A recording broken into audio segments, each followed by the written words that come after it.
Welcome back now. Police are probing the murder of popular DJ Warrick Stock, known as DJ Warras, and he was shot dead in Johannesburg in the CBD when 3 unidentified suspects fired at him after he parked his vehicle. Now, no arrests have yet been made. But for more, we are joined right now by Dr Mgcini Tshwaku, who's the MMC for Public Safety in the city of Johannesburg. Dr Tshwaku, thanks so much for your time. Welcome to Morning Live. Sakina, morning to viewers at home. Dr. Tshwaku, let's just start by finding out whether there are any new developments in as far as some arrests or possible leads are concerned at this stage. Yes, there are some developments at this point in time. We've issued an instruction to the JMPD TRU to work with the IO, investigating officer of SABC, to really find out in terms of what is really happening and the narration, what is happening, and then why Warren was there and what is the motive of his killings. So after I was doing my interviews yesterday, I got the lawyers of the buildings Zambezi contacted me and wanted to clear the air in terms of what happened, why Warren was actually there. So Warren was contacted by the said lawyers. They were handling a property under the company called Riverbend, which is it was the company of Mr. But I just forgot the name. But now he passed on, and the wife is the one that is having that building now, that is owning that building. So they contacted Warren because there was a low payment of rent.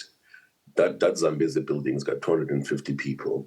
So almost 50% of people were paying and the rest were not paying, citing whatever thing. So they formed a committee there. I'm hearing that so Warren was contacted to come and, and secure the building and put in, some security measures and all of that. So his company started to working there around March this year. So he's been frequenting a building quite a lot, but he has been having a problem with the few individuals there. Apparently, you can call them the committee of that area there. So in this particular time, he was going there yesterday with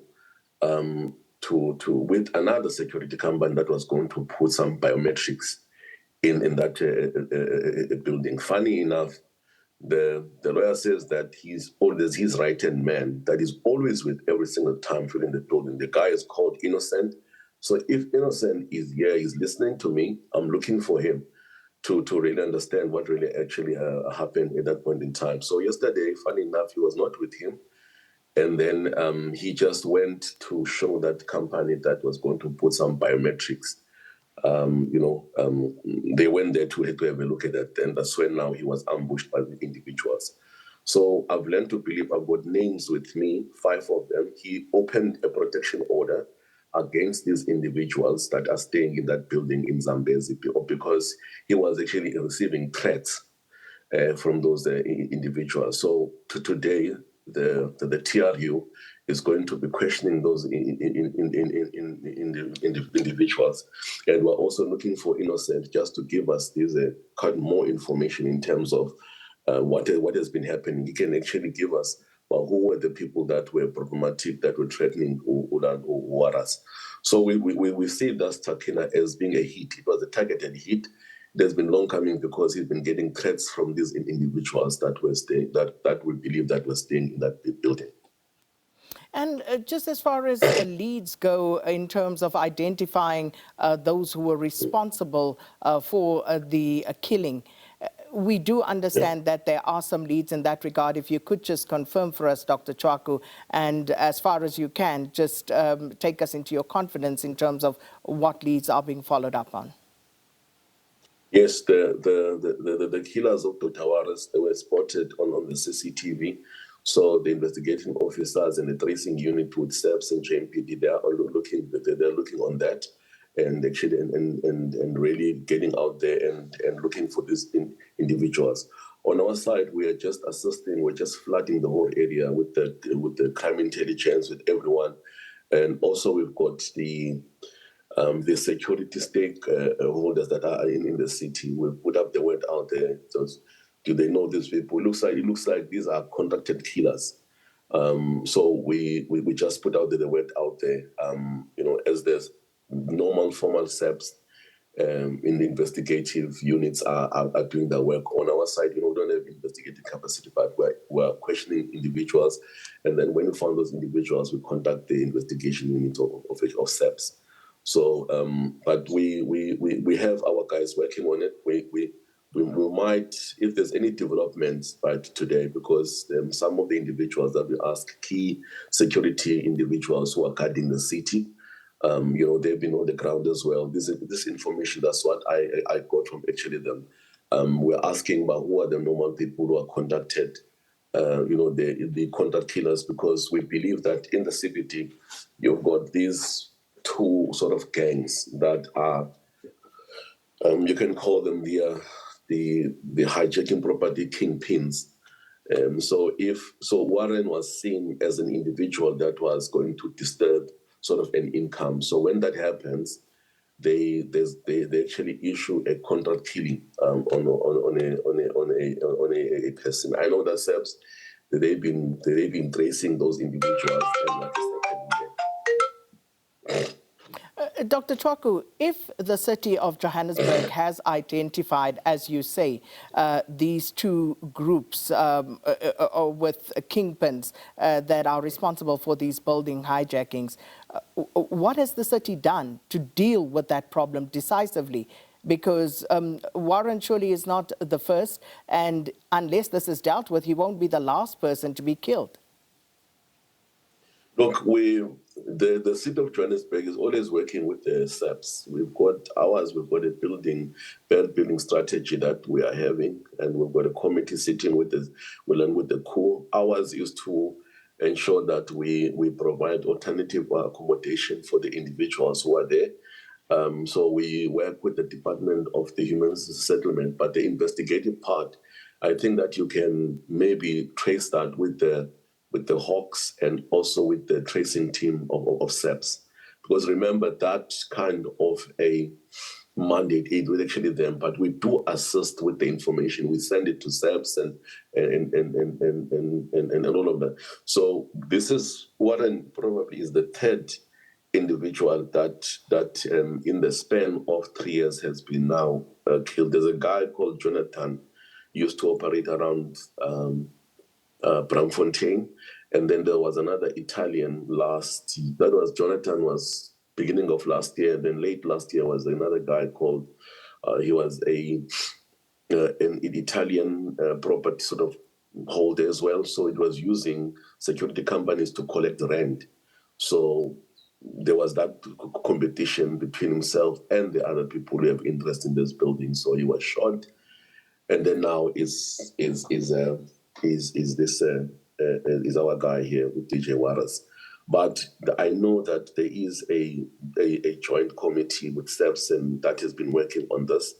I think that it will be probably procedural that we maybe will talk to General Mtombeni in terms of that unit that is working on the bed buildings and those hijackers that are. And just in terms of the leads regarding the killers, how firm are those leads? Because the city of Johannesburg has indicated before, and also in the lead up to the recent G20 summit, that there's been a rollout of CCTV cameras in order to try and, make sure that crime is dealt with. You had those cameras installed in the small street precinct, not too far from where this took place. So how firm are those leads? How are those cameras and that whole setup working for the city? No, it is working, Sakina. Even now, the CCTV footage has been sent to SABC. There are 3 individuals, another guy with actually braids. And I think that SABC is going to be issue a picture of those individuals that are actually there. So that's why I'm saying that I'm looking now for the killers of Warras I DJ Warras. I believe that it was a hit. They were following him. So we are looking into that, because that area, I can tell you, we're flooded, Sakina. The CBD is flooded with the JMPD and SABC. You will never walk, let's say, after like 15 minutes or so without seeing, the law enforcement around the area. So that's why immediately I just put up the word out there and said definitely he was actually irritating individuals. They knew that once he's the security company of DJ Warras successfully reclaimed this building in terms of ensuring that people that are occupying that building are paying rent, then the income from those people who are hijacking is going to stop. So they had to put up somehow a way that they have to actually silence him.